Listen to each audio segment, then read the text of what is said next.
Welcome to Real Reviews, where we take a look at major Hollywood releases and let you know if they're worth your time, money, and patience.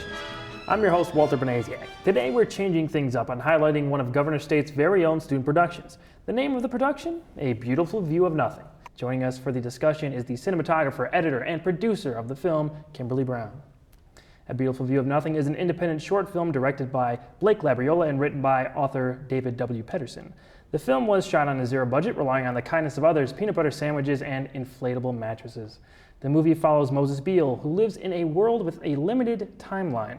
When his friends, family, and coworkers all start to literally disappear, he is left questioning the purpose of spending the remainder of his days alone. Can Moses achieve a lifetime of meaning within 5 days, or is he destined to fade away like most of those who surround him? That question and more, all addressed in A Beautiful View of Nothing. So Kim, you shot this film. You've been shooting for a while. Yeah.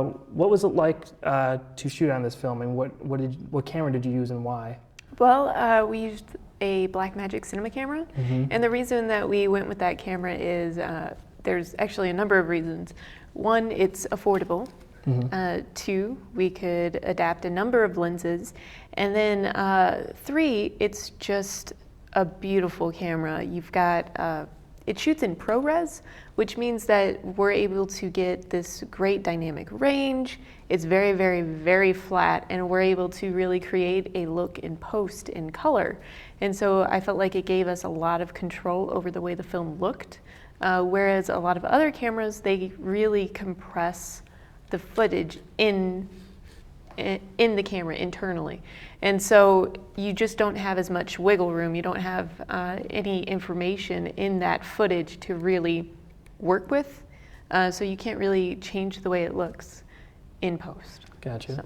So you used two cameras on this. I think you used a pocket cam? Yes, we used a Blackmagic pocket cinema camera starting on the second week of production, I think the third day. Right, okay. Yeah. So what's it like with the two camera setup? Have you done that a lot? I haven't done that very much outside of like documentary interview setups. So really it was kind of challenging because you had the blocking, but you also wanted to shoot two camera angles and get something meaningful from both camera angles and not get the person, like your camera operator in it.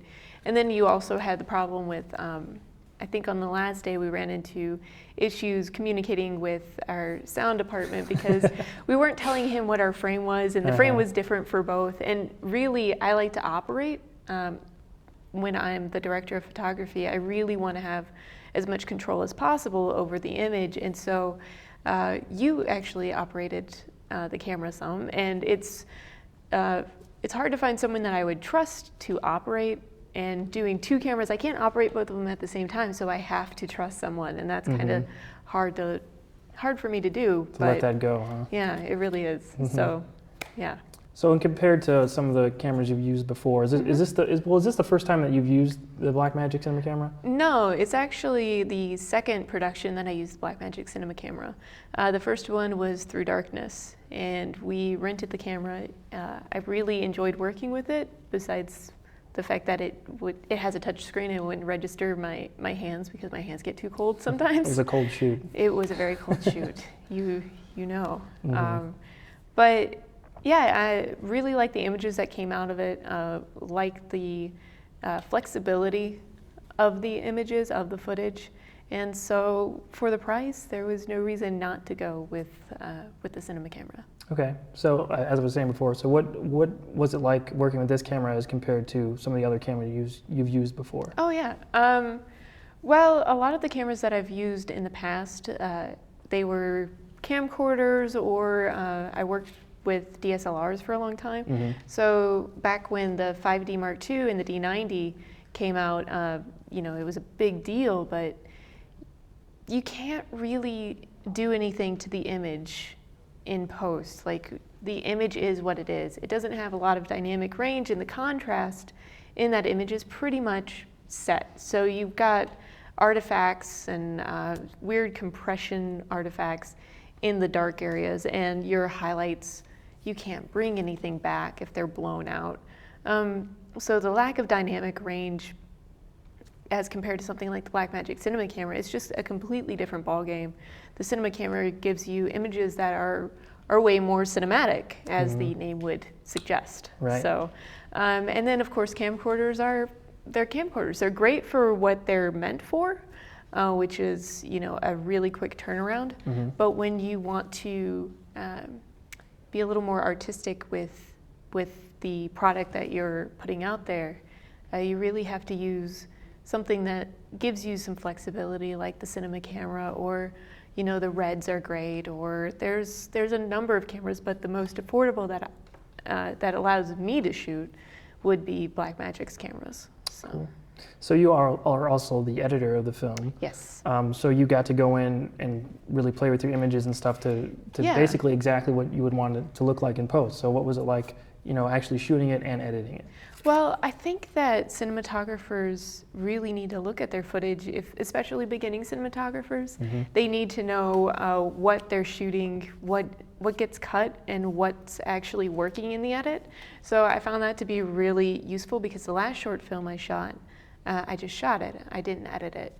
So it was definitely a learning experience, and also it allowed me to, as kind of an extension of the cinematography, it allowed me to really create the look in post with the color in DaVinci Resolve. Gotcha. Okay, well, we're going to take a look at a finished scene from A Beautiful View of Nothing. You want to explain what's happening? This is the main character, Moses Beale, is walking, and he comes across a street performer, an accordion player. And this scene was meant to be a single shot when we first started shooting it, but in the edit, we changed our minds and we cut it up, and I think it's better for it. Okay, well, let's take a look at the clip.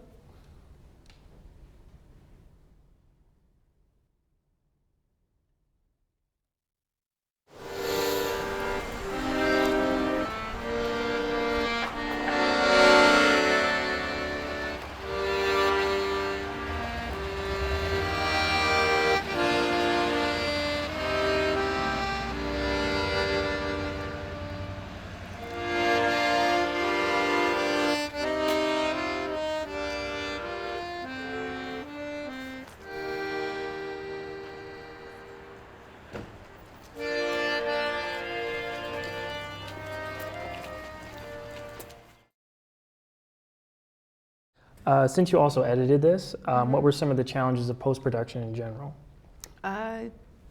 Well, I mean, it took us a while.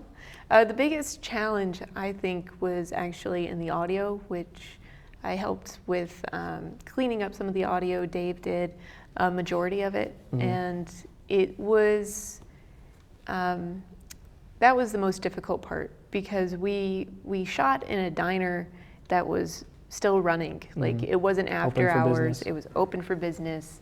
We were shooting and there were people coming in, leaving, eating, making a whole bunch of noise in the background. And so making that smooth was really time consuming. Okay. How close was it, or were you to actually putting voiceover in that scene? It never crossed our minds. Never wanted to do that? No, really ADR, it's incredibly difficult to do. We actually did some ADR for this film, but it's just so hard to do convincingly and to actually match up well that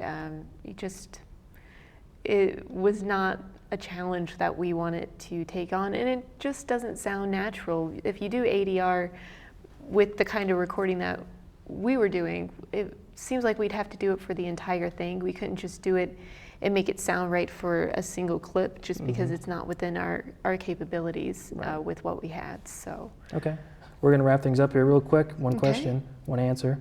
What camera do you want to shoot on that you haven't shot on yet? Oh, an Arri Alexa. Arri Alexa, okay, very nice. All right, I'd like to thank Kim Brown for talking with us today about this very unique student short film. Look out for A Beautiful View of Nothing at film festivals in the coming months. And remember, if it's not reviewed here, it just isn't real. I'm Walter Benasiak, and I will see you at the movies.